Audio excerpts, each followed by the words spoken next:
Hello, hello, hello. You're watching Let's Talk About Prepping. I'm Tyler, your host. And tonight we're going to be talking about the world and the chaos that is in it lately. Going to make sure that I can hear myself here and then pull that out and we'll get going properly.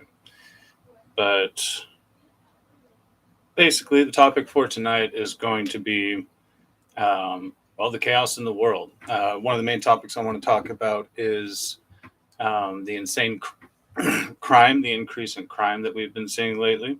Let me know in the chat if you can or cannot hear me properly. Uh, Apologize. Give me just a second here to make sure we're. Oh, sounds like we're doing all right. So, yes, chaos in the world, particularly crime. I don't know about you guys, and I don't know how much of it is just me being in a little bit of an algorithmic echo chamber, I suppose. But I see a lot of videos. Hey, Blue Healer, how you doing? Good to see you. um, I'm constantly being suggested videos about crime, uh, and in places that I never really thought of as high crime places. Um, and obviously, just a dramatic increase in crime in places that are known for crime. Um, and this is concerning. I mean, I know it's something that's talked about a lot. There are a lot of places that are incredibly lenient on crime, um, but it is shocking and disturbing, but no more or less than what we really expected. The number of people who are uh, killing somebody and being caught, and they've been uh, released on even two different killings on bail. They're literally waiting for their court trial for two separate murders or killings or whatever, and they've killed this third person. It is uh, it is absolutely chaotic and lawless out there. I don't want to sound like an alarmist, and like I said, I may well be in a little bit of a algorithmic echo chamber, but um, I don't know. I get a lot of indications and just an overwhelming feeling that we are, um, at least in parts of the country and just in general, in a sort of societal fashion, uh, in some form of without rule of law or chaotic rule of law. I'm in not really. I'm in a place where I don't really have to worry about that. The crime is pretty much the same as it's always been. There has been an increase, at least from what I perceive. Um, but so I'm not necessarily speaking from a personal perspective, but this is something that affects all of us, and that's something that I want to get into. Uh, but I do feel like, at least my perception of crime, of random crime, of chaotic crime in the nation is going way up. Um, Yet again, and I'm going to keep saying this, it may well just be my perception. A lot of this is coming from online articles, news reports, and there's plenty of crime around the country at any given time. And it's just your exposure to it probably that dictates your perception of how much crime is actually going on. But at the same time, there can be such an increase in crime in the nation that you can't help but be exposed to it, whether or not that's, like the algorithm or the news agencies having an interest in exposing that to you. Give me 1 second here.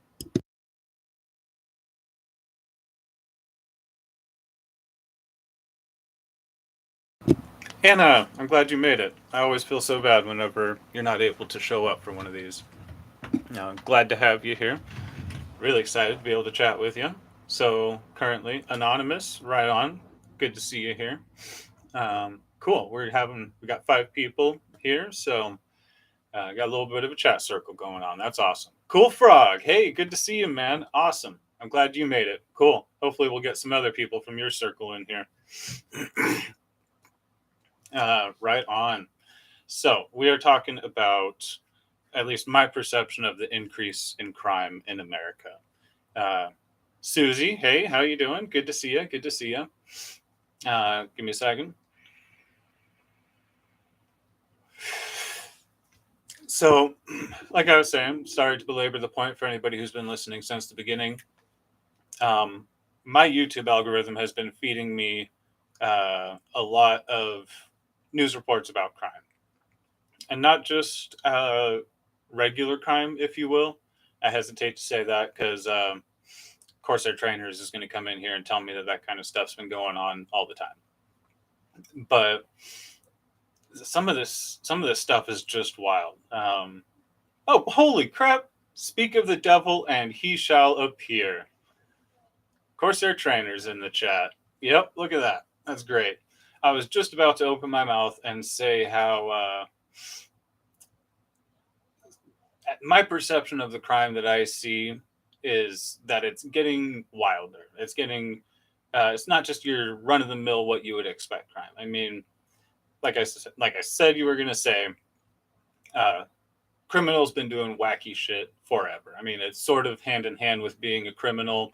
You're gonna do wacky shit. They're not exactly the stablest bunch by and large. It goes hand in hand yet again.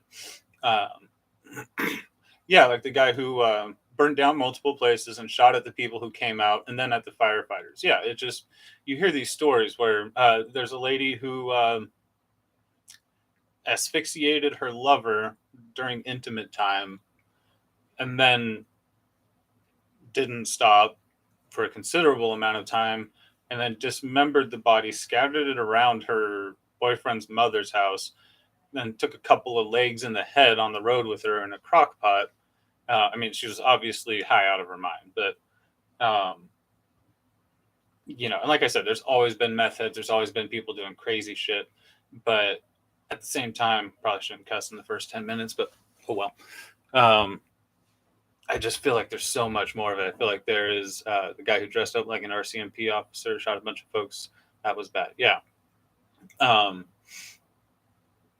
And I've got my own theories on it. So I want to talk about that. Give me a second to drink a little bit of water here, get into my groove.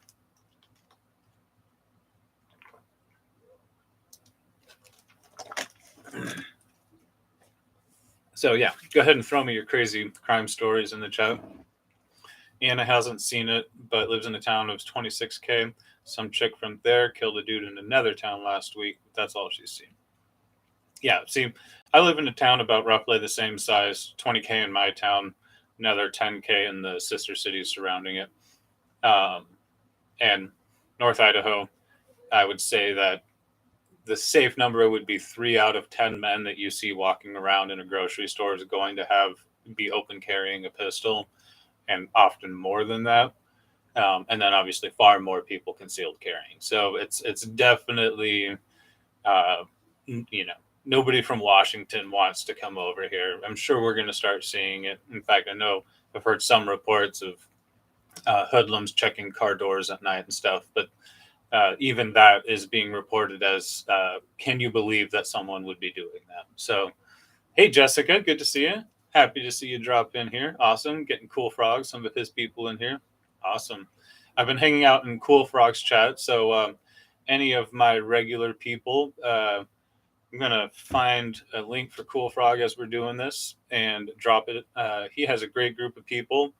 Talk politics, talk culture, just a good chat live stream. And if you like me, it's a very, very good chance that you're going to like Cool Frog, like hanging out. I've been hanging out with him a lot lately, and sometimes hopping into his panel to do a little bit of discussion. So definitely somewhere I like to be, and somewhere you could join me to hang out and chat. So give me half a second here to pull up his channel and get you a little bit of a link to Cool Frog, because he does shows 6 days out of the week at 9 Pacific Standard Time, which is my time. So that's how I'm going to tell it to you. But yeah, give me 1 second there. Cool Frog's channel right there in the chat for you.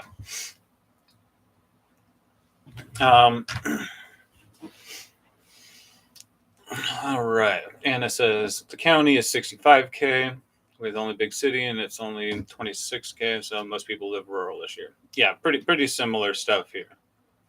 Crime isn't worse here, but more openly drugged up people walking or doing the drug-induced crazy talking to oneself. Not a lot, just a few over months, but still more than normal. Also seen a couple new beggars. Yes. Otherwise, areas operating per normal crime-wise. Yeah, you bet, Cool Frog. Love hanging out with you guys.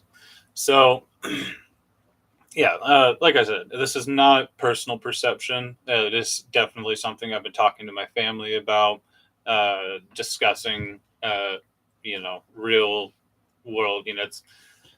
They're all definitely far more into the prepping and worrying about this kind of stuff than they ever were before. And they were always more open to it.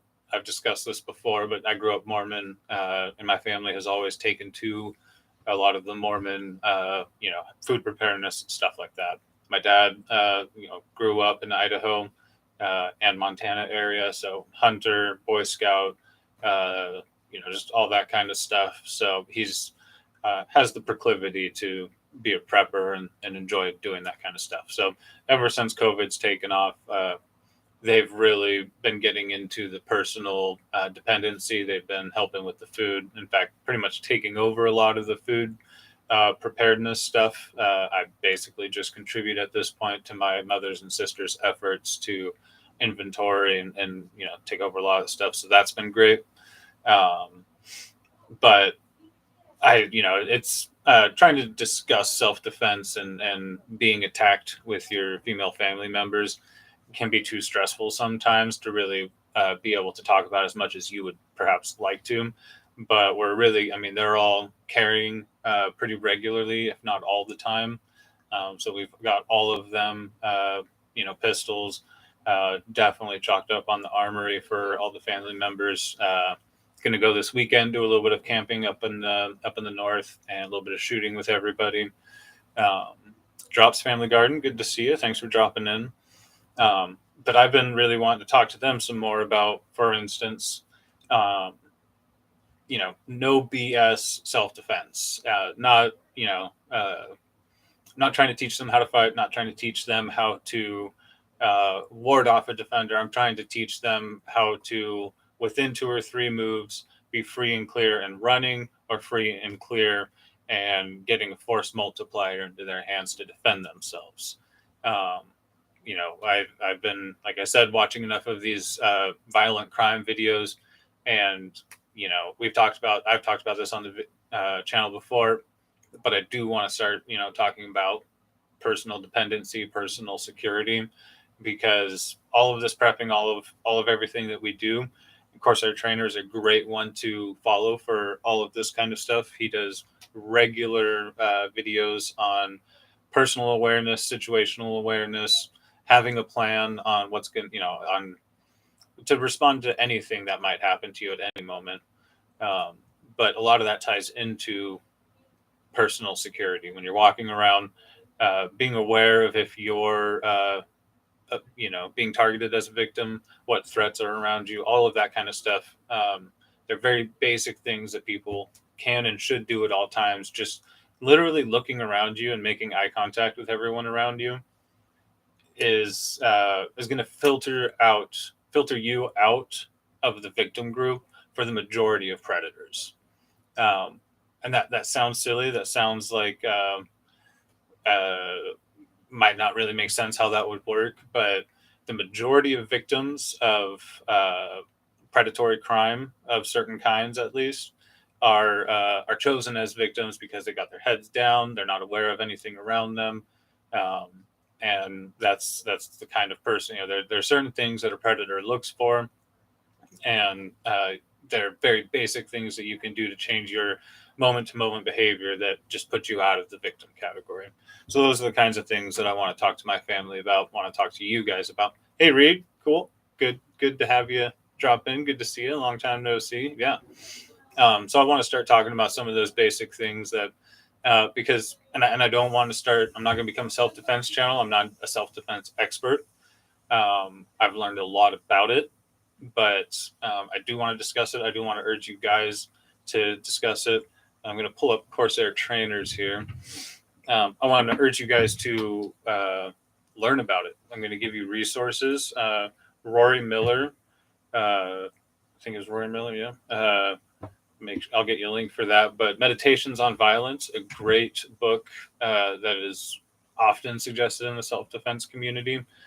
Basically just resources to get you guys looking at how violence happens and how to try to avoid that violence. Like I said, not going to try to become a self-defense channel or start focusing solely on that, but it is the topic of discussion for today. And again, everything that we do here comes to nothing if one day you become the victim of some random method who has been running down the street stabbing people.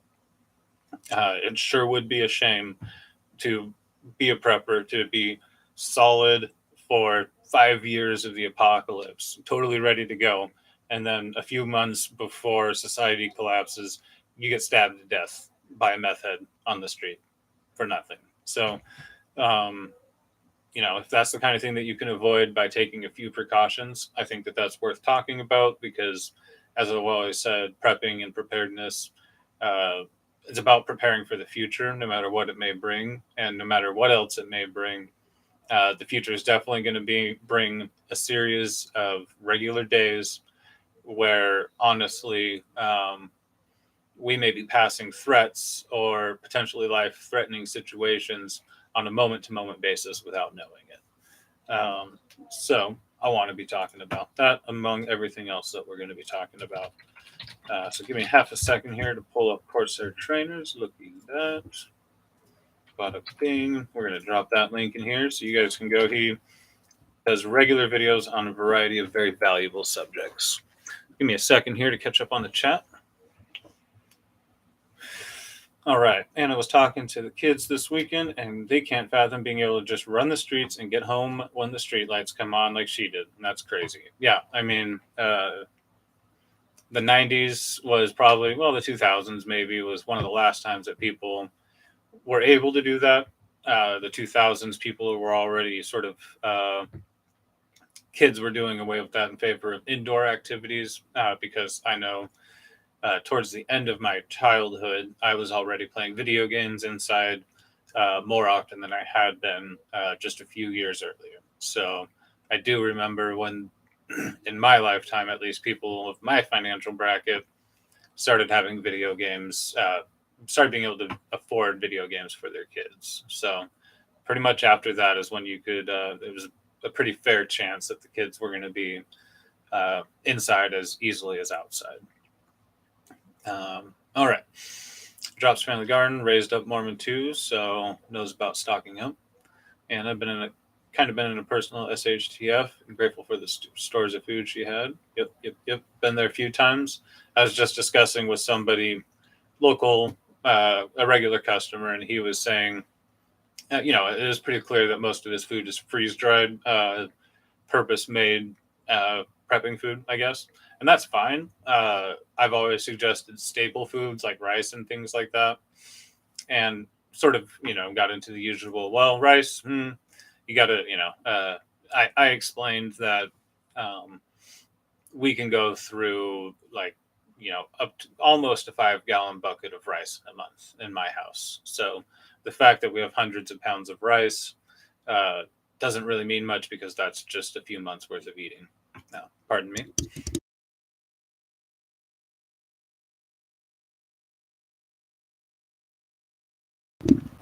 All right. So Kansas City and St. Joe's getting worse, but Blue Heeler lives far enough out. It's getting pretty quiet, or stays pretty quiet. Drops Family Garden, 10 basic self-defense and karate is 10 basic self-defense in karate is usually about getting away. Yes. The best self-defense techniques are about disengaging in such a way that you can escape. Because the majority of predators, they're looking for crimes of opportunity. The more costly you make that crime, the more chasing, the more noise you're able to make, the less worth it and the more dangerous it becomes for that person. So it's, especially when you're being attacked, it's not always about winning or defeating the other person. It's about ending it, disengaging, escaping. Anna has homeless people living at the river just down from her house. They've gotten in her yard before. It's scary and it sucks. Yeah, that's particularly scary because, and that's the kind of thing that I sort of want to discuss is the gray area between your home being invaded in the apocalypse, which is what a lot of prepping channels talk about, and homeless guy in your yard.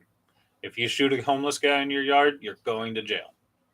There's 0 times out of 10 in 100% of America where you can just look out your window and see a homeless guy in your yard and shoot him and not go to jail. So what are you going to do? I mean, you're going to call the police. They're going to take care of it. But, there's a lot of gray area between walking down the street safe, nothing can ever hurt you, like we always thought in the 90s, and nowadays where no person anywhere, and this is really the way it always was, but I think nowadays everybody needs to contend with the idea that no matter where you are, no matter how safe you think your city is, there's nothing making sure that there's not some crazy person that's just going to snap and start running down the street with a machete. I've seen that a few times lately. Quiet town, man with a machete just running down the street, whacking people. So it is not safe for anybody anywhere to just walk down the street with their headphones in and their eyes closed, dancing like they're in an Apple iPhone commercial. We all need to, have our head on a swivel, not necessarily in a paranoid or hypervigilant fashion, but just in a natural mammal fashion. How's stuff going for people chatting with each other, just catching up on the chat here. I don't age at all. No, actually, I think if I put the beard back on, I'd look considerably older, especially because there's going to be quite a bit of gray in it the next time. But I think the baby face has compensated for the last 2 years of no content. So I do age.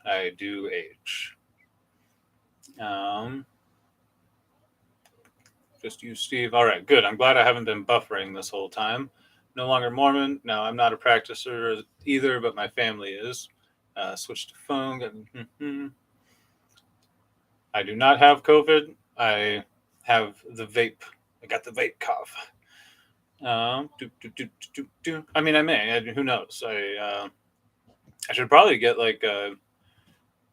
can they test and see how many times you've had it? Because I've probably had it multiple times, just because I've just worked with the public consistently throughout the whole dang thing. So, so I've never felt that I had it. I have not had any kind of respiratory sickness or really any tiresome sickness pretty much the whole way through. But that is just the luck of the draw for me. I got blessed with a little bit of a tank of an immune system, knock on wood.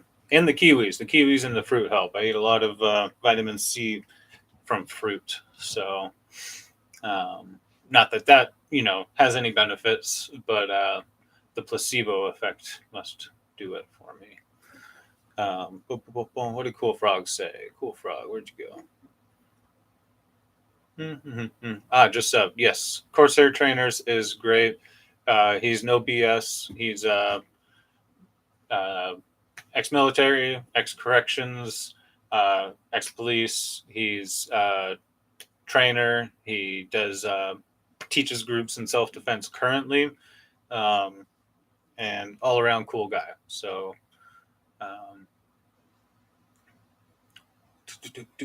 sorry, just catching up on the chat. We'll get back into some of my discussion topics. That's what I was wondering, Reed, is if they've sort of been able to identify different submutational generations or anything like that. If they could say, oh, look at that. Yeah, the 7 different times. Can always boil up those pine needles. Yes, pine needles have vitamin C. I got strawberries, and strawberries have vitamin C. I like to eat a lot of kiwis and fruit and vegetable powder, basically, in a drink. So, crime. Yes, I have just been seeing a lot of the increase in it. Let's talk about the street takeovers. I had to run on Corsair Trainer's stream because he streams while I'm at work on his Monday morning Island of Misfit Toys chat live stream. which the rest of you guys, if you're not part of that, should come hang out on. I pop in and out as I work because it's impossible for me to keep my earphones in for any length of time or interact with any kind of phone for really any length of time on Monday morning. So while I love listening as much as I can, I'm sort of forced to drop in, say something, and often hop right back out and not get to see any of the responses, which is sort of lame for me as well as Steve. So uh, yes, Reed, I am. I'll chat about that in a second. Um, but well, let's get to that first before I get into the crime stuff again. And Anna, I do look aged, but not in a bad way. Thank you. Appreciate that. I'm actually fine with it because I still, half of my employees think I'm like 24 or something half the time, which I don't see that. But 24, 26. So when I'm like, nope, 33, I'm old, they're like, oh, you are old. But yes, I'm still working at the bottle shop, the specialty and craft beer, wine, cigar, and vapor store. Um, yes, that is correct, Drop. And we should do a get together sometime. I got a couple people that I'm supposed to do that with. Um, so, still working there. I'm the manager. I'm store manager now. There's a couple people, a couple the owner's son and the girl that's worked there for a while uh, above me, and then the owner. But I take care of uh, hiring, firing, most of the product, building maintenance. Most of the running of the business, besides payroll and some of the interactions with certain kind of, like, for instance, vapor products. For a few different type of products, they interface with the companies, with the distributors. But so I've sort of taken over the place, if you will, which is nice. It's a cushy gig and pays well enough for now. And yeah, I I like finding a spot where I'm not working. I've actually had a couple employees leave and come back because pretty much anything else, it pays may pay twice as much, but it demands 3 or 4 times as much, especially nowadays. So I'm pretty happy where I'm at, and until I find something that suits me better. So, um, anyways, so we're talking about potential strawberries, plants that might or might not be strawberries. Um, so yes, tiny. Yeah. If you're talking about, I missed something. You guys are talking about something. I'm going to avoid trying to catch up. Rose hips. Yes, rose hips are wonderful. Sorry, I thought for a second you might be talking about wild strawberries, which are delicious. And I've got a couple out there, actually. Um,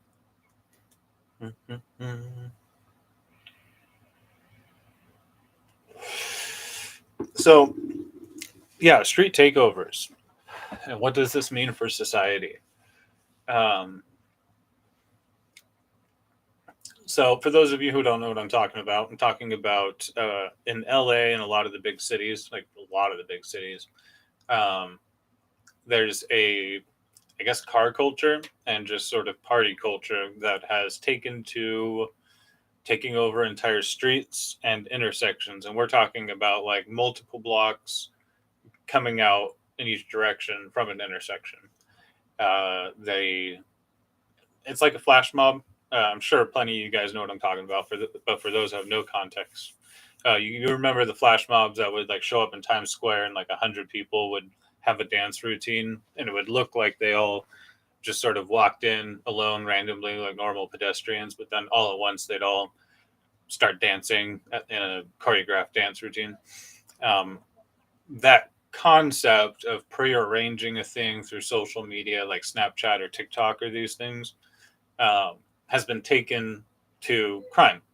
So I'm sure that some of you remember the flash mob street crime where they just go down an entire street Usually ones that had like a lot of street cafes where people were sitting out on tables eating in the street, because those people would have phones, jewelry, cards that they were about to pay with, cash that they were about to pay with, and you get about 40 people to just walk down one of these streets and basically mug everybody there. It's so chaotic that there's not a lot that a lot of people are going to do about it. So there are these sort of not really organized violence, but flash organized or crime, flash organized crime that is popping up, and there's a culture surrounding that, uh, essentially in youth. You know, these are things that spread in social media, and it becomes a almost a community culture. What do you want to do this weekend? You want to go be part of a flash mob, basically.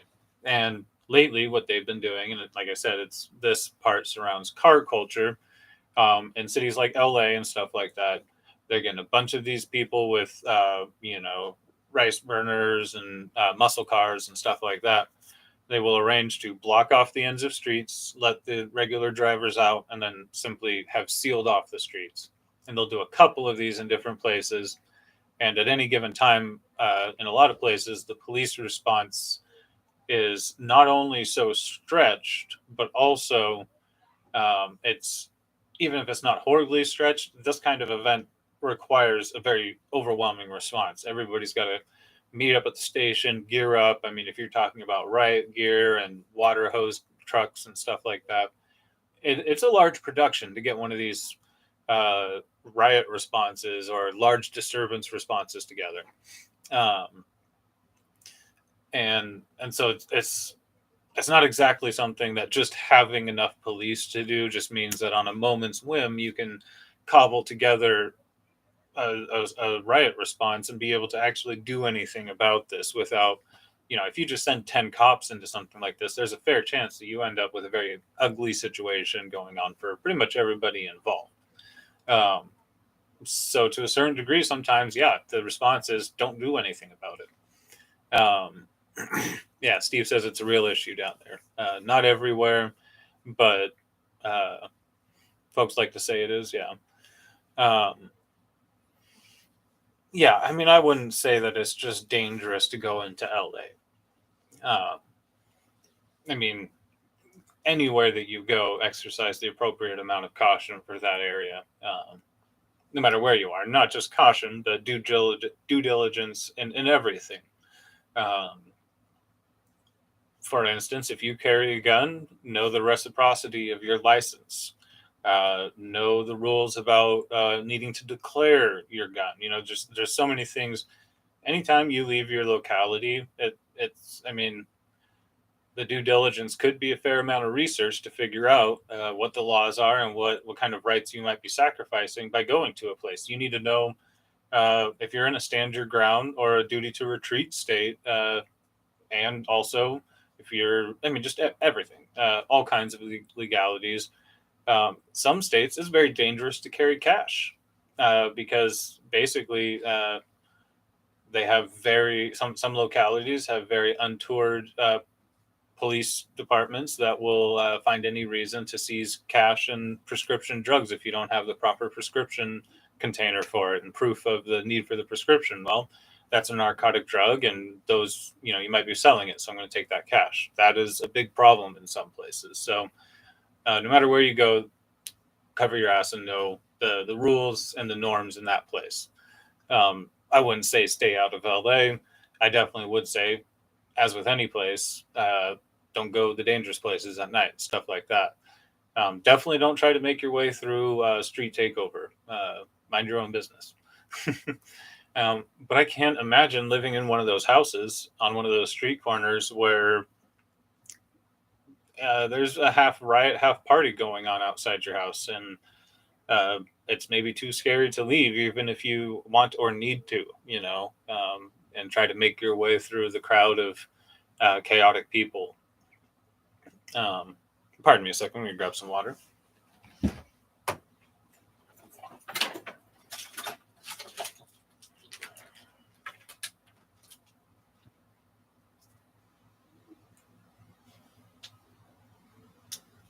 And a rather full drink.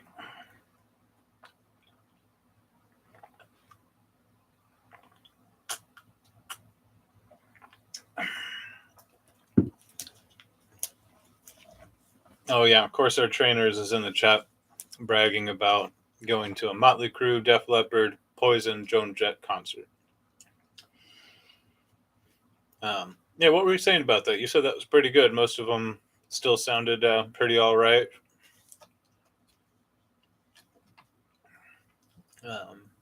That's pretty cool. I think it's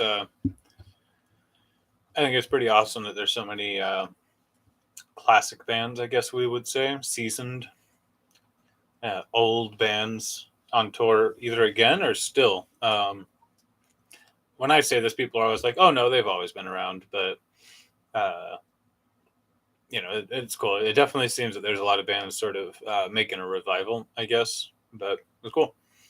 It's good except for Vince Neil. Fair enough.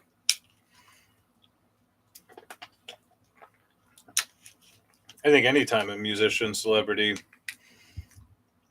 hasn't overdosed, let alone, uh, you know, sounds okay and is able to do anything reasonably well, I think that's great.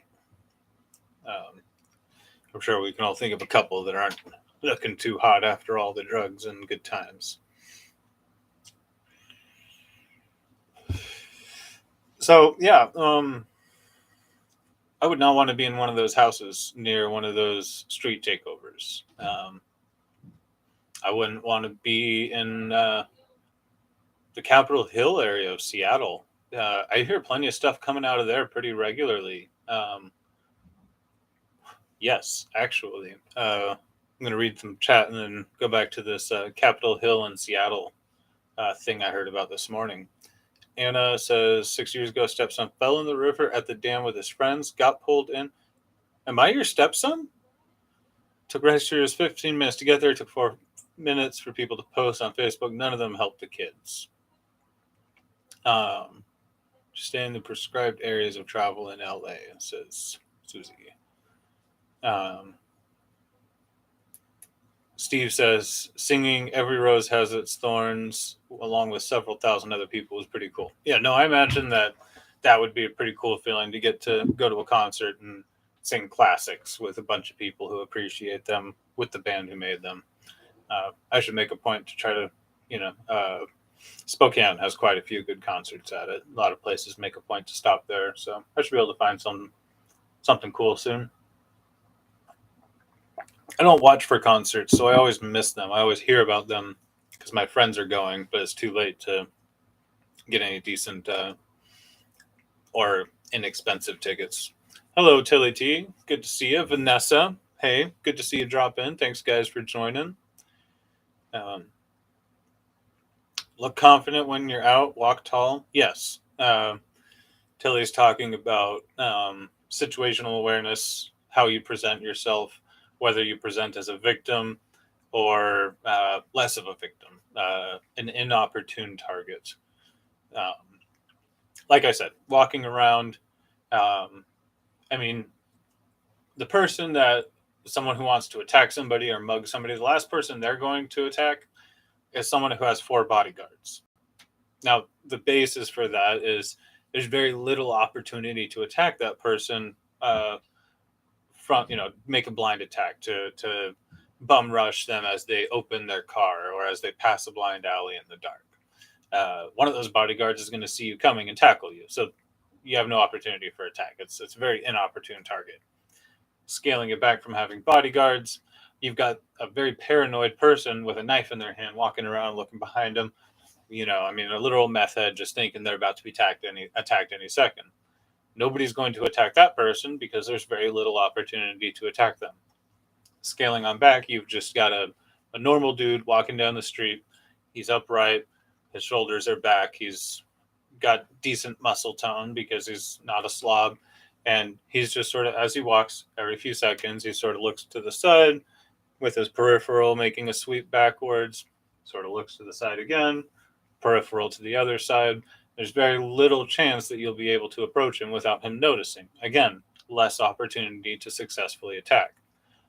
Then go on down to the opposite end of the spectrum, and you have somebody who's approaching their car at night. They've got headphones in, they're dancing, they're talking on their phone. They're talking to someone who's in their headset, and they're fumbling, using their light to look into their purse or their work bag or whatever, looking for their keys. This person is a prime target. You can smash them into their car and then begin to attack them, pummel them before they even see anything coming or have any opportunity to react. So be on the slide of that scale that has you alert and as inopportune of a target as possible. Catching up on chat real quick, and we'll talk about Capitol Hill. Susie says, seen Poison and Def Leppard in concert along with Tesla, but Tesla was the one who stole both shows in Calgary and in Edmonton. Man, Jeff has a great voice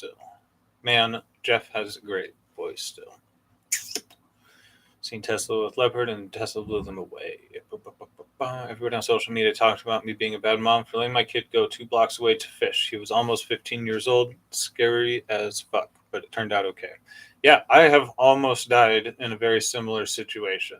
Some of you will have heard me talk about it, but if we're still interested in a minute, then we'll discuss my near-death falling into the dam water, literal next to a dam experience. So, bringing the concert around to the subject at hand, says Corsair Trainers, there's so many drunk people who couldn't walk after the concert, which makes them pray for some.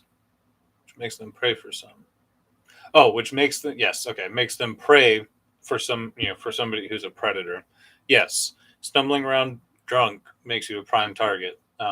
They know you're drunk, and very likely because you're drunk, you are being less diligent. You're not looking around. You're being loud. So yes, that makes you a target. Anna had been fishing there for 2 years before that happened. Now, I think if your child has been raised right, then I was out doing stuff on my own by the age of 8 and 10 years old, riding my bike around, buying ice cream cones and stuff. This is back in the 90s when it was safe for a child to be doing that, socially speaking. But yeah, as long as you've taught them the dangers, as long as they are mature enough for the activity, there's no age too young for any real activity. Like I said, as long as they've been raised right. Evolutionarily speaking, we were doing very dangerous things at very young ages in history.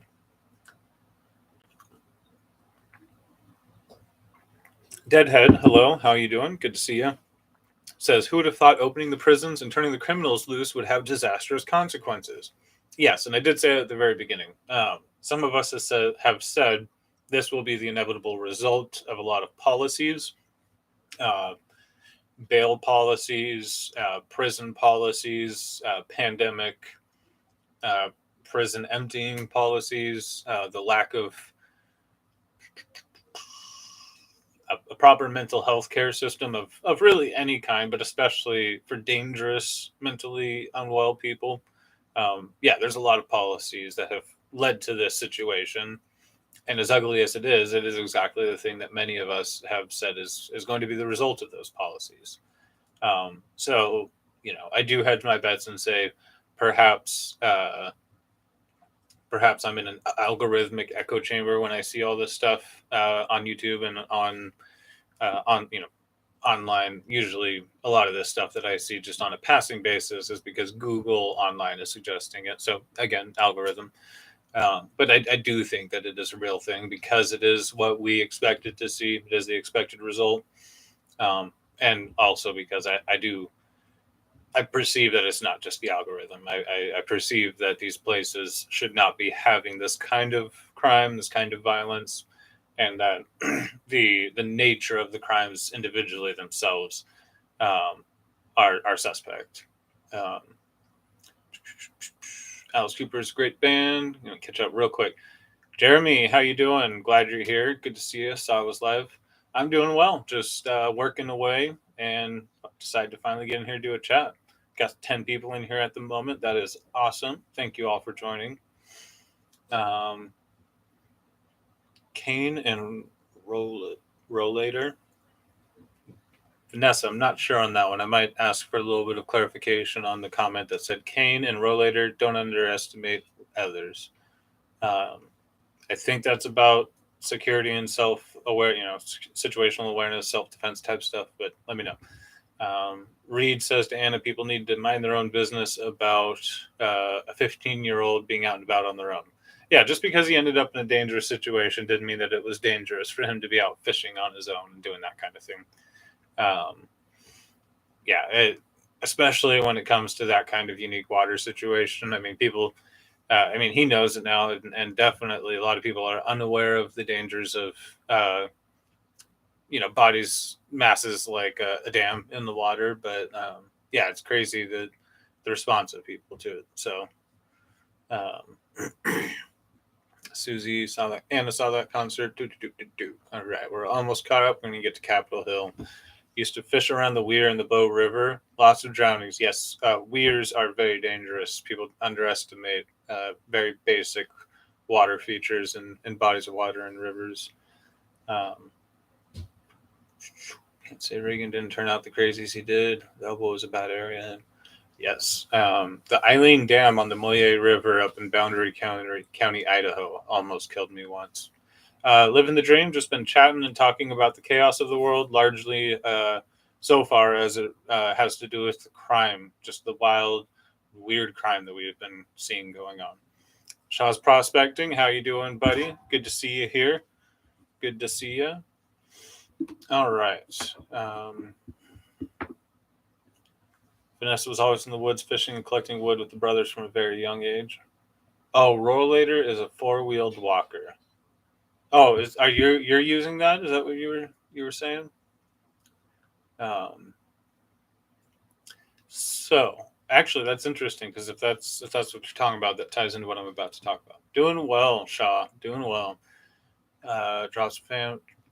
Dad did a search and rescue in the Park Service and was flying around every weekend looking for a drunk that fell out of a boat. Yep, Lake Mead.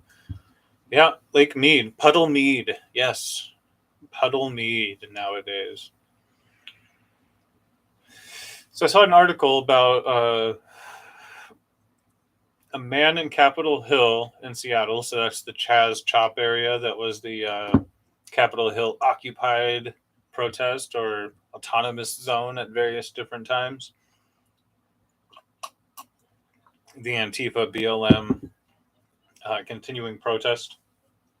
That definitely wasn't an insurrection or like an assault on the democracy of the United States. Yep.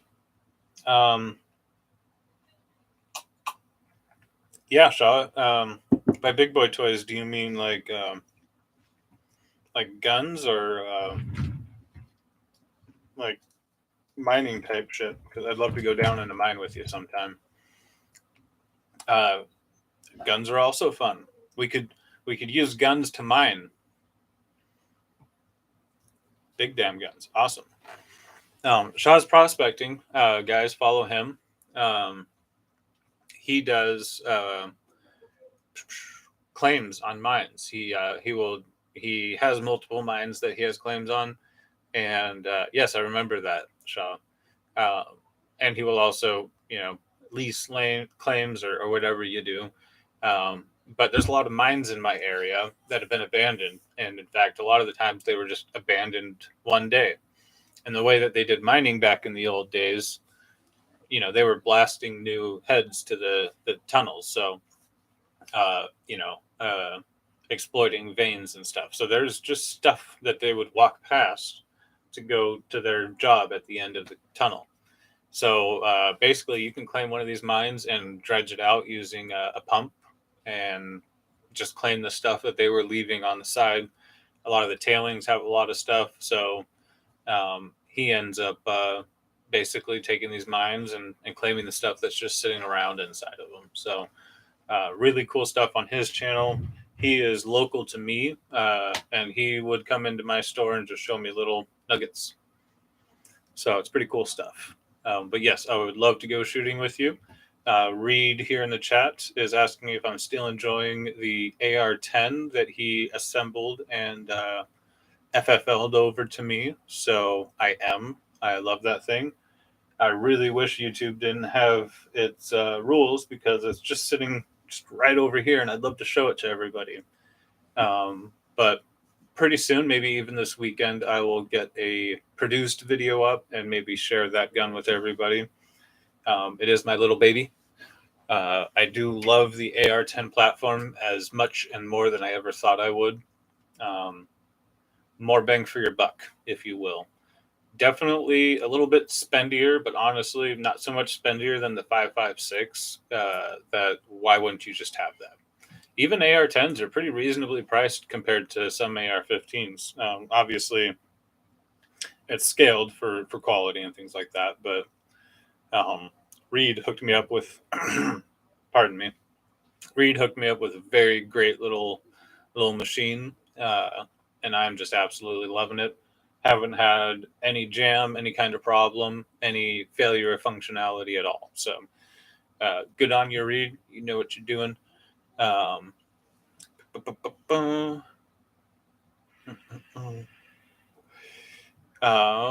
and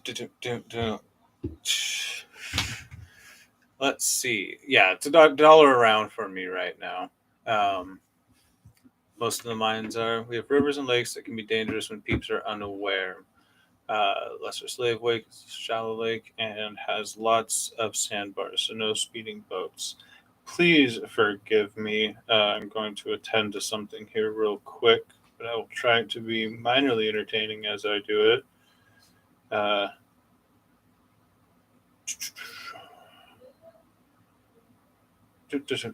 So, yes, Capitol Hill, the Chop and Chaz zone. Pardon me. Firemen were attending to someone who had had a medical emergency of some kind. I think he was found passed out on the sidewalk, and somebody attacked them. Yes, a man in a wheelchair, a double amputee. I was bringing it up because it's a wild story. Just such a weird event. Firemen tending to a man who was found, if I'm correct about this, I think he was found passed out. He was having some kind of medical problem. Firemen are attending to him. And some guy, some double amputee on a mobility scooter, attacks them. I think he rammed them with it. I think there were, as far as I can tell, there were police nearby or soon attending. But this guy gets arrested. He's violently struggling. I mean, at some point, I see his leg nub come up above his head, like he's trying to kick the police. They have to put a spit bag on his head and handcuffed his arms to the chair, but like he ripped the arms or disconnected the arms and got them loose and tried to beat the police with the arms of the chair attached by handcuff, like flails to his arms. And I can't help but grin a little bit because it's just such a wild story, and it was something. Look it up because it's a little wild.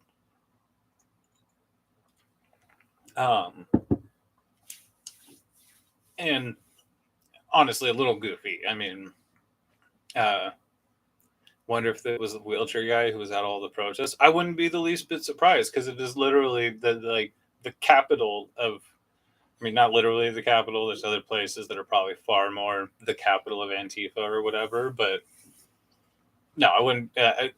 Of course, he would be there. Of course, in Capitol Hill, in Seattle, firemen would be helping a guy, and someone's going to ram their mobility scooter into them in protest because all public servants are bastards,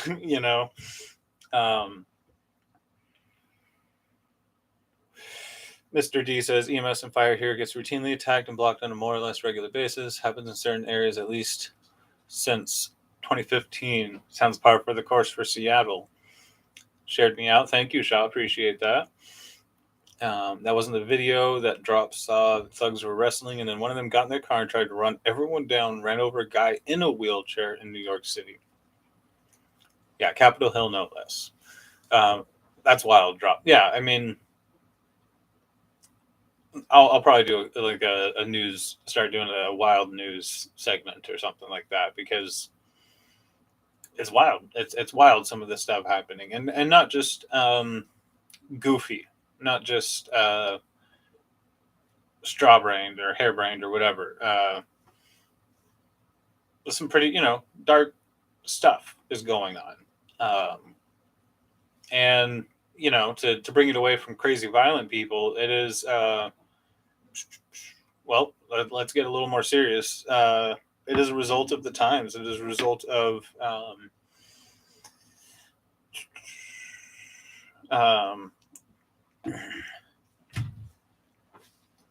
well, a few years of insanity, make a living out of that content. People are LOL. Yes, people are crazy. And yes, Cool Frog does a bit of that. He covers news stories, both serious and wacky, and that's, I think maybe I will try to figure out, get all of my fair use stuff covered and maybe start trying to do some news coverage of stuff and just, weird things and just partly for the entertainment value. And honestly, part of the reason I watch a lot of that stuff is for the same reason that I watch car crash compilations. I love watching particularly intersection car crash compilations. And the reason is for one thing, intersections are transitional spaces, which is to say that it's a very active space. It's a space where you need to be on high alert because things can come out of left field very fast, very unexpectedly. T-bones, like Shaw says. Yeah.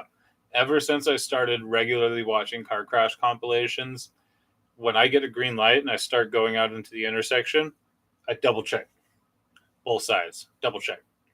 Because a motorcycle or a Hellcat, a really fast sports car, they can cross 1 or 2 blocks in the time it takes you to look. Oh, there's no one there. I look over here and they enter the intersection as I start creeping out into it because they're just moving at 100. I mean, people are going 120 miles an hour at 8 o'clock in the morning down neighborhood streets.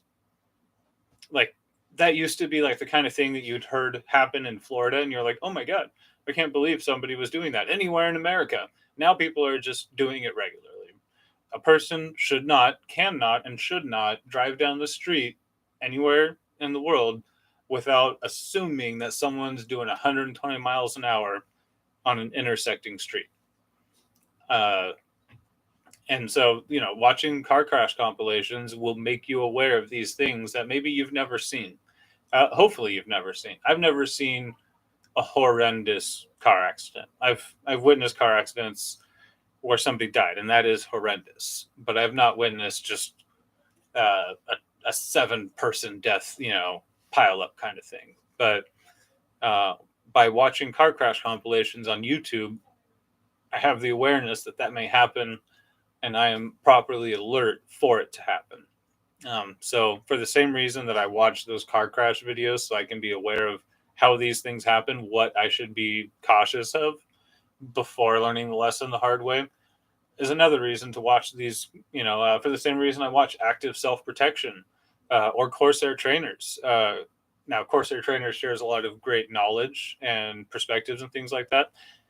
Active Self-Protection is a channel that takes the video of these of crimes and self-defense situations that have occurred and breaks them down and applies lessons for you. I watch that regularly because they're pretty knowledgeable, at least from my perspective. They appear to be pretty knowledgeable about at least some of the perspectives on self-defense applications and what you should think about them. And I like to learn my hard lessons from watching other people actually learn the hard lessons. I find it much more comfortable for myself to not have to go through all the pain and struggle and conflict of the hard lesson. I prefer to watch other people do that for me, harvest the benefits. So I think that you should do that too. No, Steve, I mean, you absolutely should. I mean, as I said it, I was sort of like, Steve should probably just get the technical. I'm sure that it's just the learning curve that you haven't done it yet. But honestly, like, I think a lot of the people who follow you and a lot of people who don't follow you yet would love to watch you sit there donut operator style, Angry Cops or ASP style. And you could even have your own special way that you just sort of berate the people for how improperly they did the thing. Yeah, absolutely. Figure out, get on it, get it done, do it. I want to see it. Drove a semi truck for 5 years. Good day when you didn't see an accident. Saw someone cut off a truck in Florida, and he slammed the brakes and cut off top of a minivan with the trailer. 7 gone. Yeah, that's another another side of the crazy crime and violence that I see is how to put it properly. I don't want to say it this way per se because it's sort of a cliche, but people acting like life is a video game. Like, okay, so I watched one recently. You guys might have seen this, but father shoots daughter's ex-husband as he tries to break into the house. And this was actually, I was watching this on a Use of Force channel, Law of Self-Defense with Andrew Branca, if any of you know it. I didn't like his take on it. He seemed to be a little, and he's a law of self-defense. He's a self-defense proponent. He teaches people self-defense. He teaches you how to self-defend without ending up in jail. His focus, he's a lawyer, a self-defense lawyer, and so he wants you to not go to jail afterwards. But I don't necessarily, he's, well, he seemed a little strict on this homeowner. The guy shot 3 shots. He didn't think the 3rd shot was good. I'm fine with the 3rd shot. I will drop a link if anybody is interested in it. Saw the article today. I would argue, now this kid was clearly either on drugs. He was in an altered mental state. Definitely. He was a very flat, unemotional, unchanging expression. So it was not normal. He's probably either on a lot of like Xanax or, like I said, some kind of weird mental situation. But between maybe part of it is that kids aren't really taught like the seriousness of certain actions. I guess maybe you can go through life and never be told that busting down a door will get you shot. As strange as that might seem, I could wonder if teenagers can make it through life to the age of 18 and 19 without really being told, like, don't knock someone's door down because they will fucking shoot you, which seems obvious again. But like I said, I hesitate to call it the video game, like life is a video game mentality. But with the minivan example, like, who in the world thinks that you can cut off? I mean, I've been mad at truckers. I've got some beefs with semi truckers because a certain number of them I really like and respect and stuff, but they can do some very frustrating stuff. But I would never think that they don't have, 20, 30 times the mass of my vehicle, that it might be a good idea to slam on the brakes and send my vehicle underneath of it. Most of us are aware that life and actions have consequences. We consider the consequences. And I also, aside from just actual aggressive violence, I see an increase in crime that is a result of people being somewhat detached from reality and the consequences of actions. I saw a vegan mother whose toddler, I think she was just sentenced today is why I saw it. But her toddler died because she couldn't produce milk. And because she had her children eating vegan, she refused to use any milk substitutes because none of them that she had access to were vegan. And so, or animal milk, she wouldn't accept that. So she tried to feed her newborn off of vegetable juices and it died. And then the other children in the household were also malnourished and dehydrated. I mean, and that's that kind of stuff where parents neglect their children. That's always happened. But again, I think that we're seeing, for one thing,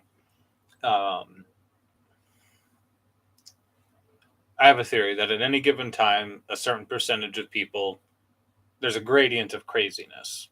And the top, let's say, 10% of the craziest people in a good year are the people that go crazy and do crazy shit and kill a bunch of people or do things that we would hear about in the news. And then you've got another 10% or 15% of people who are nearly that crazy and who maybe a psychologist would be able to identify as almost dangerously crazy. But short of any tipping point event, those people will not do crazy shit that would be newsworthy, for instance. Then you've got the next chunk of people who are somewhat crazy, but passably normal and pretty much get by fine in life. And then you've got the whole chunk of society that is normal and, hyper performing and so on and so forth. I think that a lot of the stuff that has been going on the past few years is pushing more and more people, like a little coin machine in a casino where you can drop the coins in. And if you do it right, more and more fall off of the edge.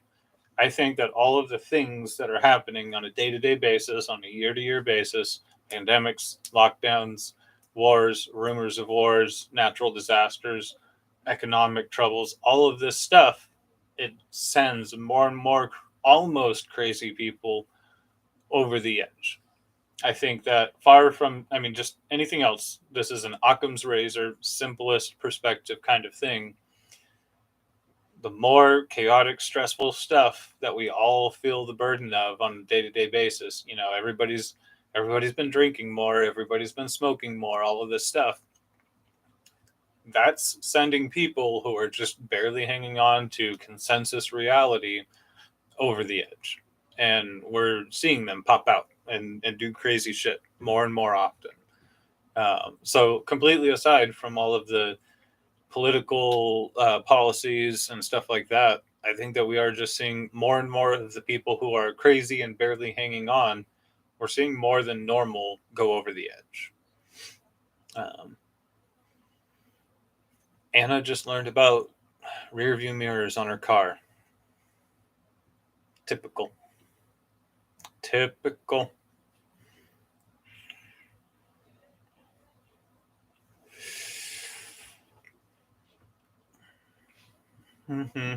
Let's see. I'm catching up a little with what Corsair trainers videos within it. Talk about.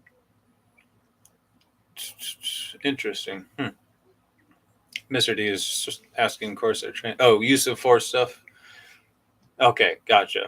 Yes, Corsair. Steve is saying that some of his use of force stuff is public record as a matter of government or not public record, classified. Steve has classified uses of force as a part of government record. Corsair Trainers has use of force documentation that was in the Mar-a-Lago documents. That was what they were after. Lack of prosecution is adding to the crimes. Yes, Steve. Yeah, and we'll get into your next comment in a second. But yes, lack of prosecution. Don't get me into lenient prosecutors.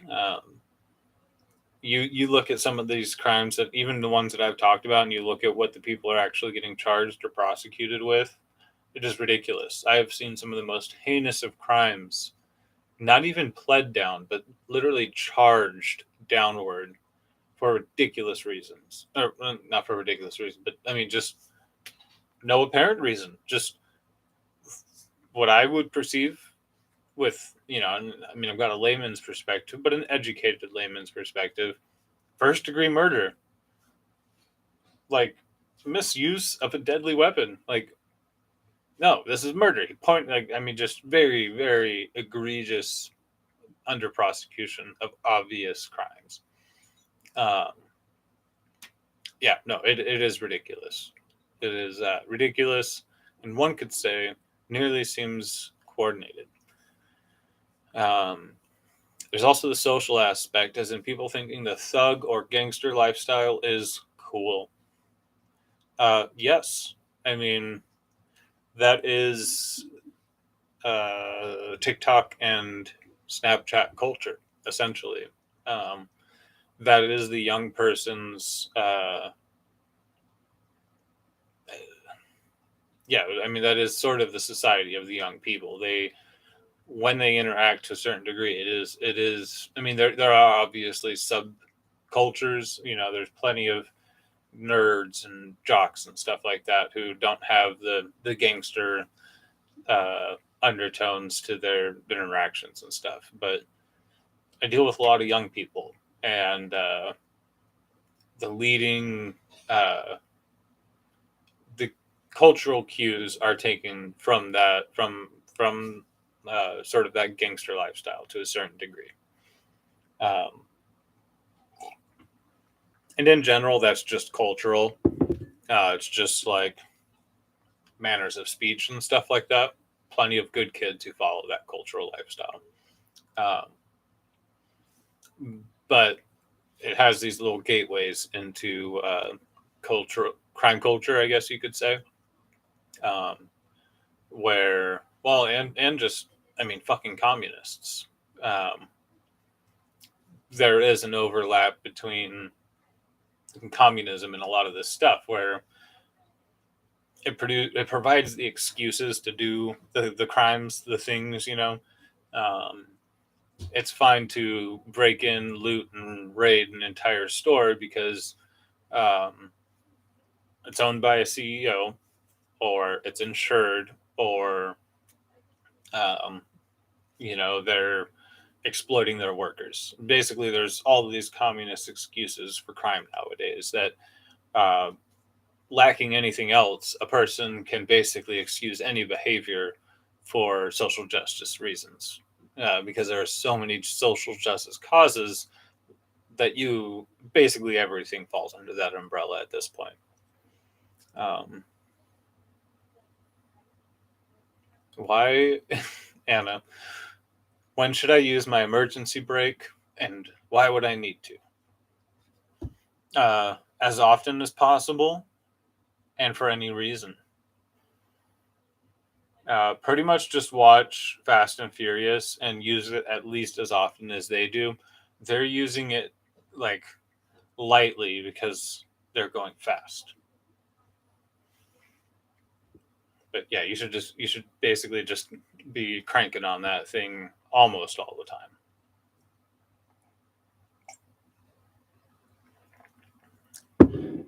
No, pretty much only to park. Uh, or if your main brakes have failed. But yeah, generally speaking, your emergency brake is your parking brake. Or, like I said, in the case of emergencies, in which case you do not crank on it, you will ease into it. You'll release the lock and pull it back until you feel resistance, until you feel the braking effect, and just sort of very lightly crank it in and use it like you would your foot on the brake. Um,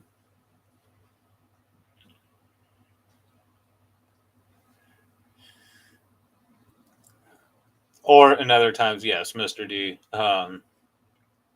it will override the anti-lock braking on your vehicle in most instances. Some bar you pull on the floor. Is it a lever? Um, Good to see you, Steve. Corsair Trainers. Glad you were able to make it in. Thanks for being here, and have a good evening. Let me know in the chat if my connection is all right. I got a connection warning, so let me know if I'm doing all right. I will wait temporarily for the 20-second delay.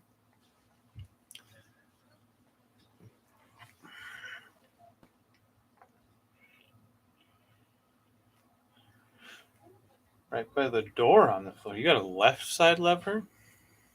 All right, we're good. Thank you, Jim. Appreciate it. How you doing? Good to see you. I'm assuming that you mean lever, but yes, basically what I said.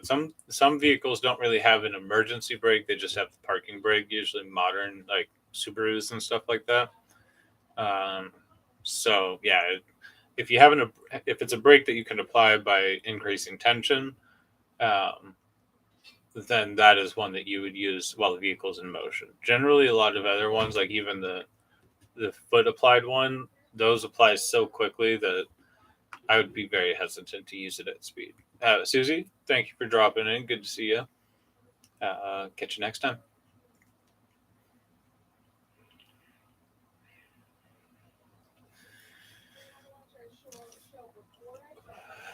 So yeah, I do really think that there are a lot of things contributing to the increase in crime and chaos. Keep it family, not too family friendly, but somewhat family friendly, Toy Box. I'm glad to have you here, but well, yeah, not sure how degenerate everybody is here, so be polite. New cars are designed to shut down the brakes if pressure on the line is lost. Okay, yeah, Anna. So pull lever, you'll be able to apply it somewhat slowly, be able to use it somewhat like normal brakes, and in which case you would sort of apply it gradually. But in most instances, uh, only when your main brakes have completely failed and you're getting no response from them. If you're driving at speed and thinking of using it, but in most situations, you're probably safer cruising to a slow unless you're approaching dangerous turns or things like that, in which case you would apply the brake whether or not it caused instability or rollover or anything like that. Window locks on new cars are made to open if you are underwater. Interesting. What'd be even cooler is if they were made to automatically retract if a certain water pressure was achieved. You wouldn't want it to be when they get wet. Oh, they will roll down. Cool, cool. I was gonna say they should like automatically have a retract feature once like the door cavity fills with water, or like the sensor detects that it's at least 5 feet underwater or something like that. 2006 Ford Explorer. Okay, so yeah, you'll probably just have a normal handbrake to you can gradually use. But do I look like Gary Newman, Toy Box? Anybody else?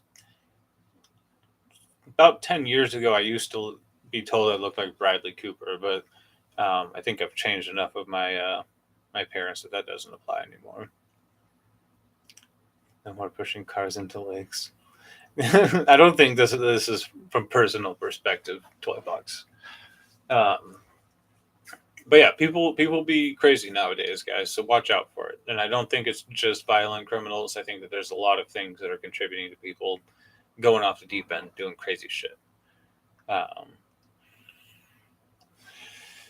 there's a lot going on. I was just talking to one of my coworkers today that saying that I could almost believe that the Book of Revelations is starting to happen. And I'm not that kind of person, but you got wars and rumors of wars. You got natural disasters. Pakistan, just like over 1,000 people died in recent flooding or current flooding that's going on.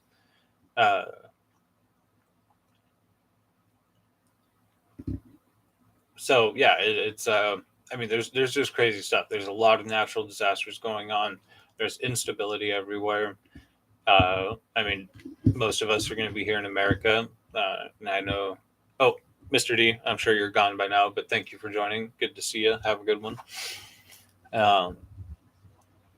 From Germany, so not in America, but most of us here are going to be from America, and the political and social situation is dicey here. So everything is chaotic. We've mostly been talking about the crime so far, but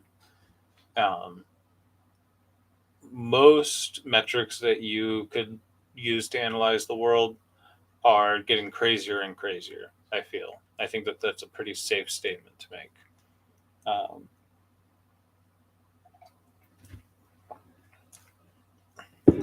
I would actually feel safe challenging anybody to say things that have not gotten more chaotic, to present metrics that haven't become more chaotic over the past few years. I think that in most ways that you might look at the world and gauge how stable things are, how reliable and safe things are, most of those things have changed for the worse over the past few years. Question is, for those of us that see it, where do we go on this continent? You mean where's like geographically a safe place? Idaho. Um, as far as I can tell, you know, toot my own horn and all, because I definitely decided to be here in the first place. Um, no, I definitely actually analyzing a lot of things. This is one of the places in the country and in the North American continent. Well, I will walk that back because I haven't really compared it. I'm sure the Yukon is pretty safe to be in if you can do it successfully. Um, yeah, there's not a lot of places that are just like immune to a large amount of the things that might happen in the next 10, 20 years. I definitely, generally, when I look at things, I feel like a lot of them, my area does pretty well in. Um, there's a very low population density ratio for this area, very high agriculture, food production to population density ratio for this area, low crime, high liberty quotient. There's a lot of things. There's a lot of things to look at when it comes to deciding whether an area is a good place to be in during times of instability, insecurity, danger, stuff like that. Um, honestly, we can really get into the weeds with analyzing whether a place is good to be in. A lot of it is really going to be very individual and localized. It's easy to sort of be like, oh, this whole area will be like this in such and such situation. One second.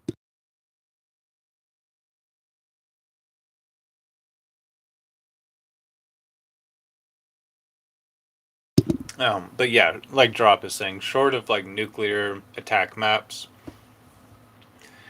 there's not a lot of surefire things where you can say this whole area is doomed in this situation.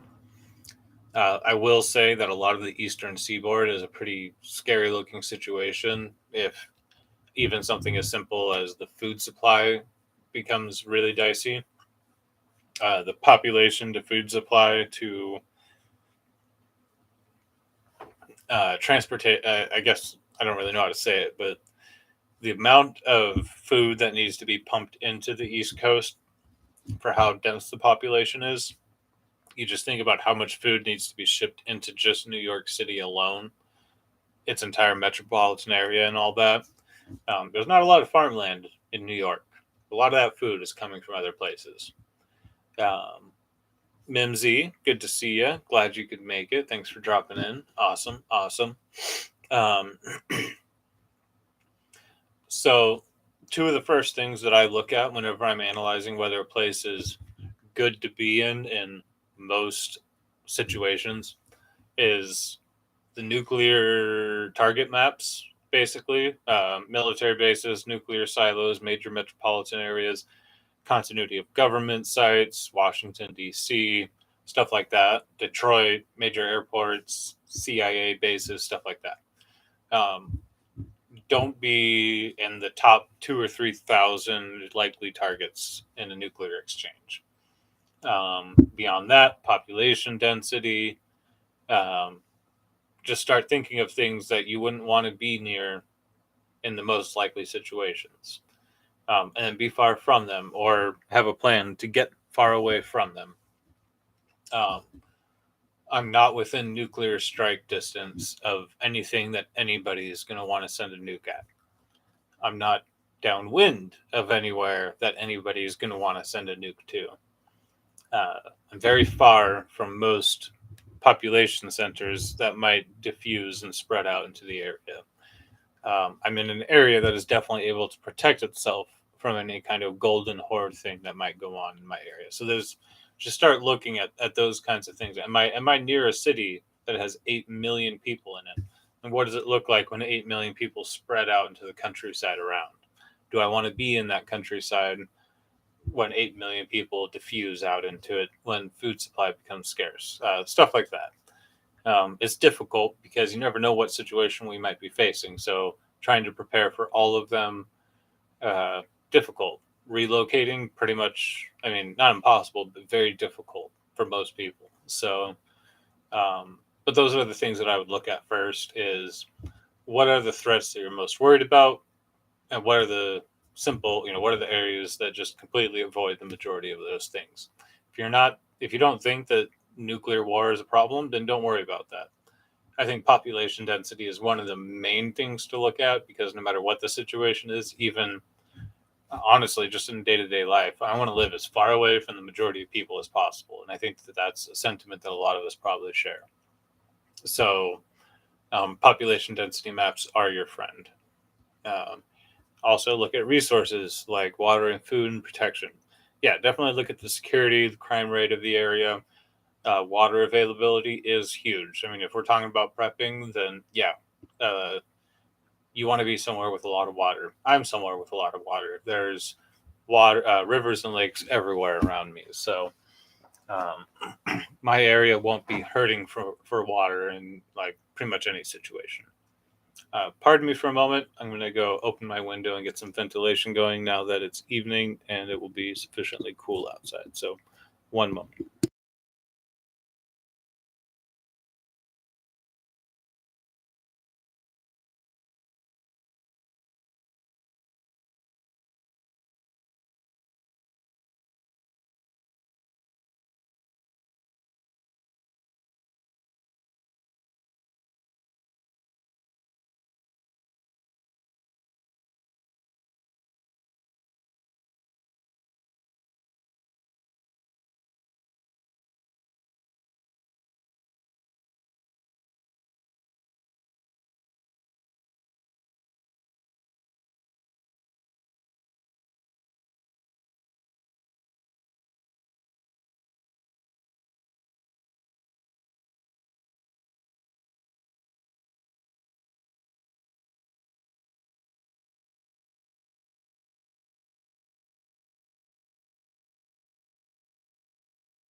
Alrighty, I am back.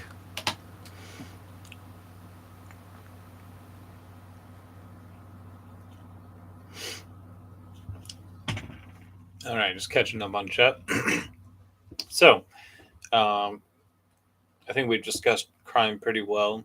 Uh, Other chaotic things.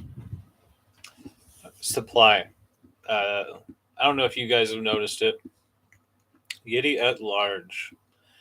Um, Thank you for dropping in. Sorry, just reading your chat comment there. Thanks for joining and being here. Thank you for the live stream. I really thrive on seeing different angles and hearing other people's experiences. Lived in Haley for a spell, and my dad in Twin Falls. Love the Sawtooth Mountains. Right on. That's my neck of the woods. Cool, cool. Thanks for being here, and yeah, it's always good to hear other people's perspectives, and we all learn a lot from.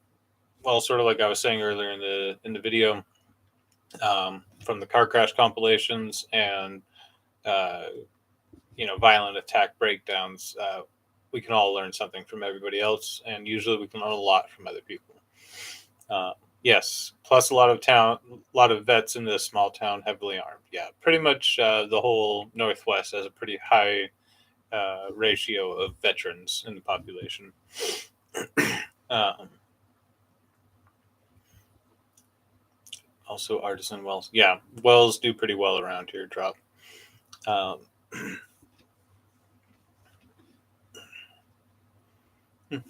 Sorry, just going to catch up a little bit back here.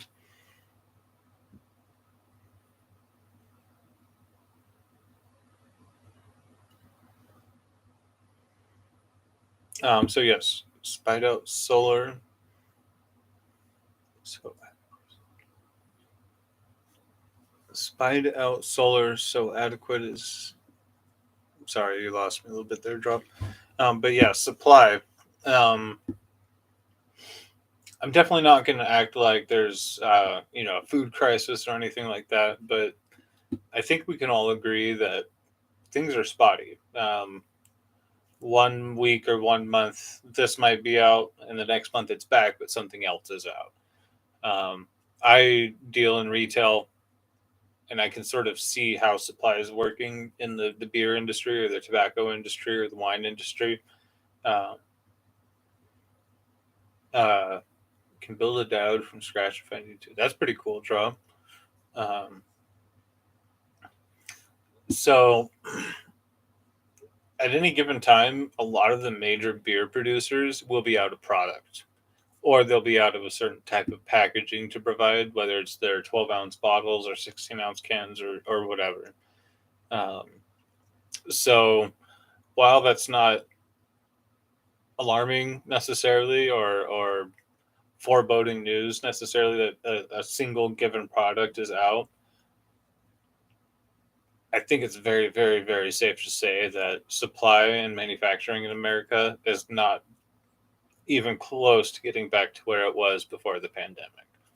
I think that we are still seeing the side effects, and we may even still be in the downward trajectory of side effects from the pandemic, from lockdowns, from a lot of the supply issues that we saw as a result of that.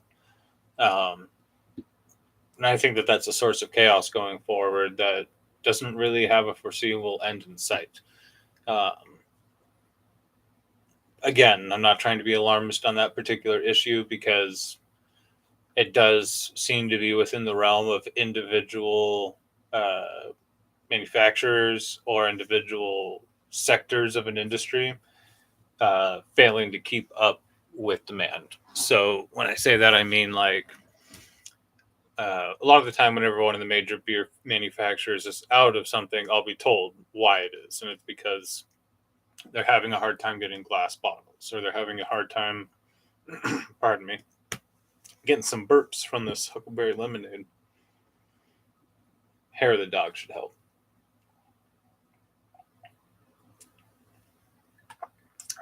Might as well finish that.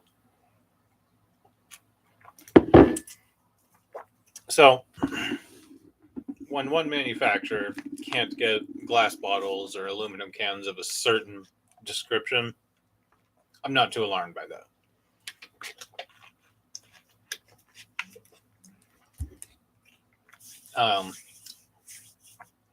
There's no reason to particularly be alarmed by one place having a hard time getting one type of packaging or one ingredient for one type of its product. Um, but whenever so many places are experiencing those kinds of problems, that at any given time it's pretty safe to assume that I, as a retailer who deals with,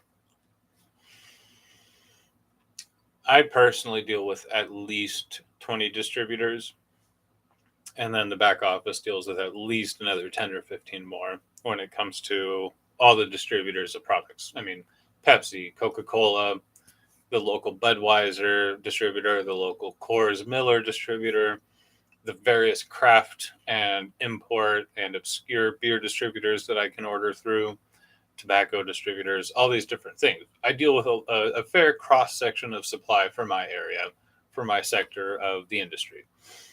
So I got a pretty good pulse on at least a pretty good thumb on at least part of the pulse of supply.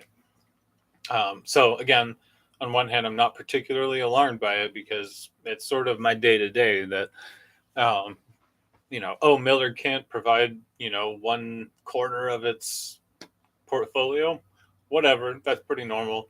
Swisher Sweets, one of the most popular cigarillo companies, pretty much MIA for the past couple of years. So again, yeah, Drop says, I'm old, 70s shortages are nothing new to me. Yeah, I mean, this is something that Corsair trainers, Steve was just talking about on Monday, is you'll get these prepping channels who are like, this is the example he used, and it's apt because I do the same thing. Somebody on some prepping channel was saying, I went into the where I get my beer and it was warm. And this is a sign of the decay of society that you can't even in America go into a beer store, go into the cooler, and expect the beer to be 30 degrees. The outrage. Um, and maybe it might be a sign. Yes, avoid those prepper channels. Yeah, they're fear porn. They're hyperbolic. They're alarmist. Yeah, avoid that shit. Um, could it be a sign that society is collapsing and businesses can't even staff themselves with people who can even do things right? And what will society look like in a few years if even the beer stores can't keep their beer cool? What are the nuclear facilities doing if the beer stores can't even keep the beer cool? Is anything being done right? And I've had those same thoughts. Uh, but also, my beer cooler does have a thaw cycle. So if you come at the right time of day, on the right day of the right week, my cooler, yeah, it might be going through a thaw cycle where everything's a little bit warm. And I time that so it happens at the lowest traffic time of the month, basically. America's Shirts are first.com. How you doing, buddy? I'm glad that you were able to drop in. We're just before showtime over there, I see. I probably will be wrapping up soon enough to be able to hop over there at some point. I've never tried to raid, so I don't know if we'll be doing that. But you've seen this before. Um, I'm sorry, Shirts completely derailed me. Somebody give me a cue. Cue card, cue card. Um, oh, the thawing, yes. So, yeah, I mean, if you come in at the right time of the right day of the right week of the right month, TR, how you doing, buddy? Um, uh, then yeah, you might walk into my cooler and be like, "It's warm in here. I don't appreciate this," but it is hardly an indicator that society is collapsing. Uh, and again, maybe somewhere it is. Actually, I have very seriously thought that same thing. If all of the rest of us are having such a hard time finding not just anybody to hire, but anybody like with half a brain to hire. We literally we hire somebody. It's like you are too stupid to push a broom. I could not hire you as a sweeper because you are bad at sweeping. I never thought that someone could be bad at sweeping, but you are bad at sweeping. Um, oh, that's too bad, Anna. Those 10 minutes of sneezing is unfortunate, unless it's not. Um, Trucking companies are definitely consolidating. Yeah, a lot of places are. So I'd have to do more research to really speak with authority on this, but I had heard, and it seemed from a source that was like knowledgeable that this was correct. Our railroad freight is railroad freight like does it have a floor? I was told that shipping by freight by rail, there's literally a price floor that keeps it from getting any cheaper than basically the same as it would take to do by semi truck. Um, and that this was more or less a jobs program to create the semi trucking industry because otherwise you would ship everything by rail and use semi trucks for point to point at the end. But basically, all interstate trucking is a result of regulations that keep trains from pricing competitively with semi trucks. Um, and so I was just basically told this because of how expensive semi trucking has gotten recently that we may need to do away with that and ship most things by rail again and rearrange everything so semi trucks are once again just Y to Z delivery, basically. I don't know. It's something I've been meaning to look into because it would sort of make sense that government would take something as efficient as rail and castrate it in order to create jobs. And I'm not trying to bag on semi truckers, interstate semi truckers, but yeah, it sort of seems like there's something going on there. But yeah, so I'm not trying to say that there's just like a currently an absolute collapse of supply going on, but I think there's enough going on to argue that uh, America is not this bustling uh, juggernaut of productivity anymore. I think a bustling juggernaut of productivity does not have rolling brownouts here and there of random parts of the supply chain. I think the fact that we're seeing, oh, where's the bananas? We're out of bananas. Deal with it. That's become normal. And I've drawn the joking correlation to Soviet era Russia, where, oh, I'm sorry, comrade, there is no socks this week. You cannot buy socks. You cannot buy banana. Um, but it's not really a joke, and it's not as bad as Soviet Russia or pretty much. I mean, America still enjoys so much abundance and so much variety compared to like literally the rest of the world right now. I mean, Canadians, um, maybe this is just some Canadians or whatever, but I've heard that even in Canada, there's not nearly as much variety in the supermarket when it comes to imported goods and stuff like that. Or in Britain or a lot of places, America just sort of has a corner on uh, variety and abundance to a certain degree. And I'm sure that that's sort of nitpicking. I'm sure plenty of places in Europe have far more uh, variety of that kind, but we are not like I'm not trying to be alarmist or say that America doesn't have the goods, but there's little pinpricks showing through. There's chinks in the armor that we can see now, and um, I think that definitely reinforces the idea that no system is infallible. That even this overabundant system can fail, and it is showing signs of being capable of failing. Um, no, it hasn't reached that point exactly. There's a lot of down to go, but at the same time, things can go pretty fast. So it's a good idea to keep eyes on both things. But yeah, and ironically, we could see another 10 years of slow decline. I've been in the prepping game for quite a while, and there have been multiple times where I've thought and said out loud, there's no way that we go another 5 years without the collapse happening. And we just keep on going.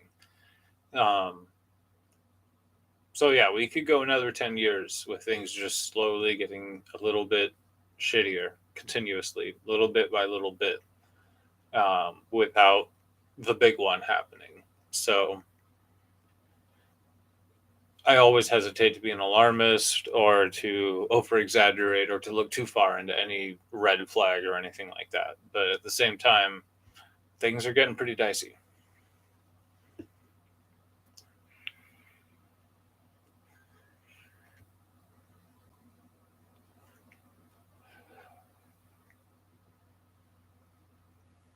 Mimsy, yes, to stand in line for bread and teepee would be sad. We're not at that point yet, but I see the signs.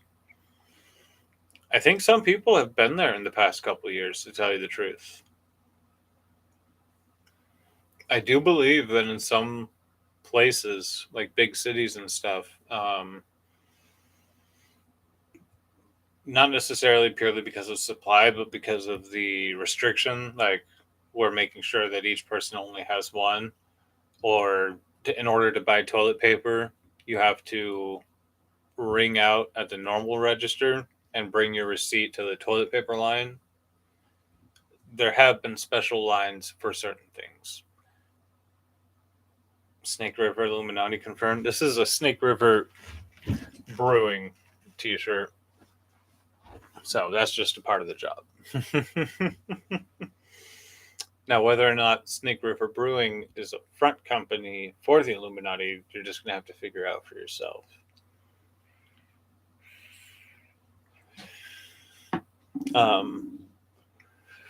So there have been lines for one reason or another for certain things.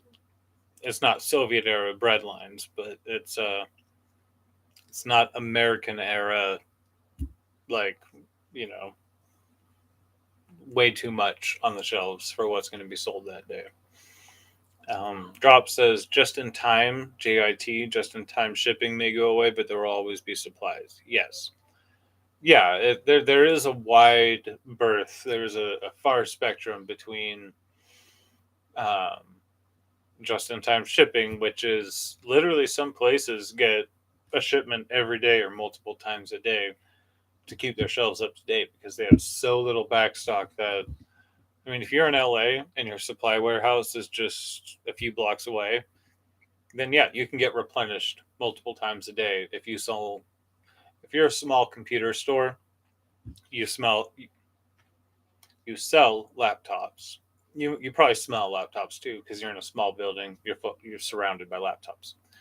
Uh, you sell laptops. Every time you sell one or two of them, if the warehouse is in your city, you can get them sent to you by courier or delivery multiple times a day. So yes, multiple places don't carry more than 24 hours worth of shelf goods in their backstock. Um, so while that may go away, yes, there will always be supplies. They may take longer to get onto the shelves, but they'll be there. But even then, I mean, if you live in an area where every 12 hours the shelf is out of bread, you better hope that you're one of the people getting bread because, yeah, they may be able to increase the amount they bring in at a time, but they still have a small backstock room. And so they're not really able to store enough of the things to get them through or to fill all the orders that they have. So once we lose the ability to do just in time shipping, these dense population centers they become very untenable because at any given time you've got people who are wanting bread and having to buy something else because while there's enough bread in the world, that's not able to get to the people who need it fast enough. So to them, it amounts to the same thing. Um, there'll be a gap from people that stock up and shortages. Yeah, and that's another thing to think about is if you're storing, it doesn't take too many bad decisions for all of your preps to go away while I mean if you've been eating your preps over the past couple of years, it's possible that some preppers have eaten most of their preps and we're where we are today and we haven't really had the situation but they thought we were, and so now we're sitting where we are. Maybe, I mean, imagine if you bugged out at the beginning of 2020 and moved to your cabin in the woods, quit your job, sold your stuff, haven't had a real source of income for the past 2 years, you've eaten most of your food. Where are you at today? uh, so it's definitely important to assess your situation as you go because you could end up 2 years into your apocalypse and it hasn't really started yet. So that's definitely something interesting to think about. That drops just made me consider. Maybe I misunderstood their comment, but there will be a gap from the people that stuck up and shortages. I could actually interpret that a couple of ways. Stores used to have big storage in the back. These new stores like Walmart, not so much. So they may reduce the floor space and increase the backroom storage. Oh, yes. Yeah, they may renovate in order to push the backroom storage forward into the store and have more to sit on. I think they are using storage containers in the meantime. Yes, they are. They're using shipping containers stored in the parking lot behind the store or in the parking lot of the store as interim staging storage. That's a really good point. I like that. Very good. Well, just so you know, I may wrap it up soon. It's getting to be close to 2 hours. It's getting pretty hot in this room, so it might be good to shut down some of this computer machinery and let it cool off a little bit. Go get a drink. But I will continue talking for a minute. Got a couple more points I want to make about the chaos in the world. Let you guys say goodnight and finish up the chatting. And I will drop the link to Cool Frog's chat over there. I'm not sure if I'm able to do a raid. I'm going to start looking at that.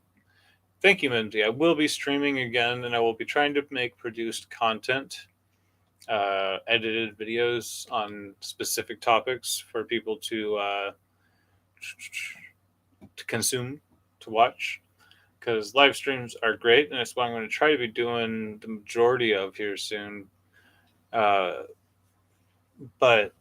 I do also want to just make little, topic oriented videos. So yeah, hopefully we'll be doing this again soon. I don't think I'm going to be able to raid. I'm sort of using the old school style of the YouTube interface, so I'm going to find Cool Frog's link again real quick because it's a good little chat, and I'd love for some of you guys to join us over there. We'll probably end this stream here in a few minutes, and after doing a little bit of a break, I'll probably end up listening and maybe chatting in the chat group over on Cool Frog. So love for some of you guys to be over there. You are doing one tonight, right? Yes, you are. Cool. Grab that. Grab the link. Come back over here. And there we go. So, yes.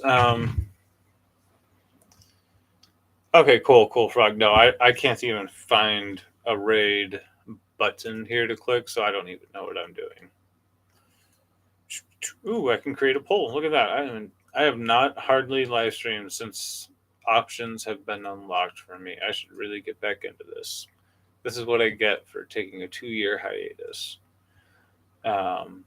Helps when the spouses. Let's do a poll. Should I do more polls? Ask your community. What do you guys think? Should we do more polls? If your vote is no, then you simply must not vote.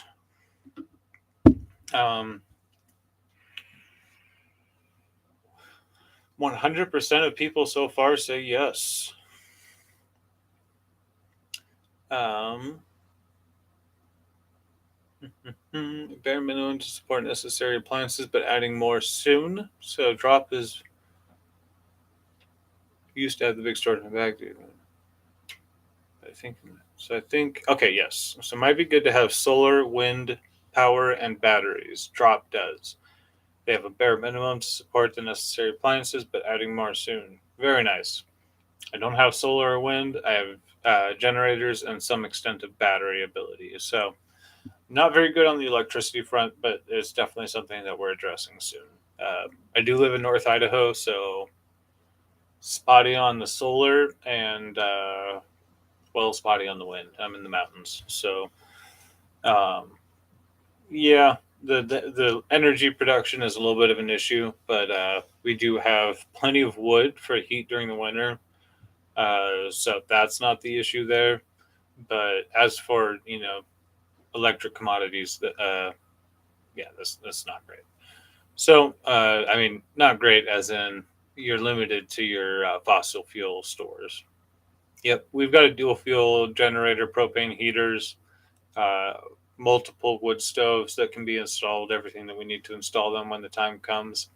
I'm not in my forever home, so I don't have the wood stoves installed currently, but in an emergency situation, no problem at all.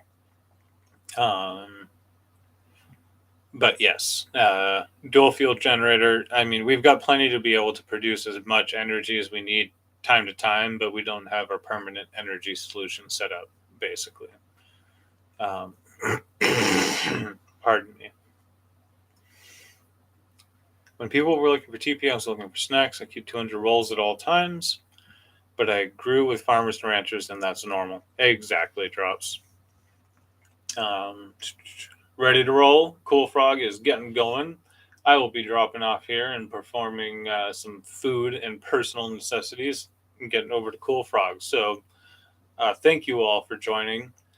We do live in a chaotic world, and I didn't get to touch on everything that I wanted to talk about what's making the world chaotic, but there's always future streams, and I'm happy to cover those things then. So thank you everybody for joining. Thank you everybody who's rewatching. If you do in the on-demand video afterwards, which will be available to watch. Drops. I lived last winter without turning on the heat to simulate shit hit the fan situation to check for deficiencies. That is awesome, and that puts you head, shoulders, torso, and hips and upper thighs above everybody else. If you're serious enough to actually test run your preparedness, you're doing great. So awesome, Drops. Good to have you here. Thank you for all of the interaction in the chat. Great to have a lot of your suggestions and comments. Hope to see you here in the future, and I would love to meet you in person. Let's figure that out. Let's chat next time I do a live stream. Thanks everybody for being here. Thanks for chatting. Thank you for watching afterwards, and everybody have a good night. Stay safe out there.